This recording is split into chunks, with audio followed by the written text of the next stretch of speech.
Ito ang kwento ni Paeng Lara, the Master Puppet.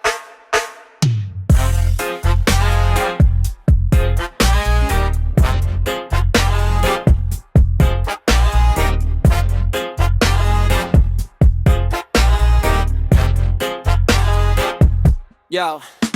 Si Paeng sa kanto, kilala ang pangalan. Diskarte sa buhay, hindi puro yabangan. Kapag gipit ang araw, may paraan agad.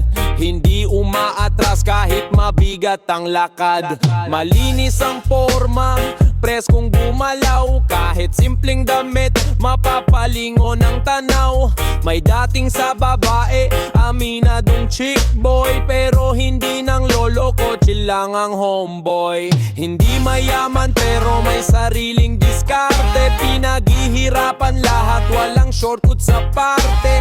Kapag may problema, hindi agad bibigay. Laging may plano bago kumilos sa buhay. Oy, si Paeng respetado sa lugar. Hindi dahil sa takot kundi sa magandang asal. Parang hindi tumatanda, astig pa rin ang daten. Kahit lumipas ang panahon, buo pa rin ang ningning orihinal. Master Puppet, orihinal. Master Puppet. Marami nang dumaan, marami nang nagbago, pero si Chu Paeng pareho pa rin ang takbo. Solid sa tropa, hindi nang iiwan. Kapag may laban sa buhay, sabay-sabay lalaban. Hindi kailangan ng ginto para lang mapansin. Kung piyansa ang suot mula gabi hanggang umaga rin. May mga nainginggit, may mga humahanga, pero nung ngiti lang ang sagot, tuloy lang sa biyahe niya.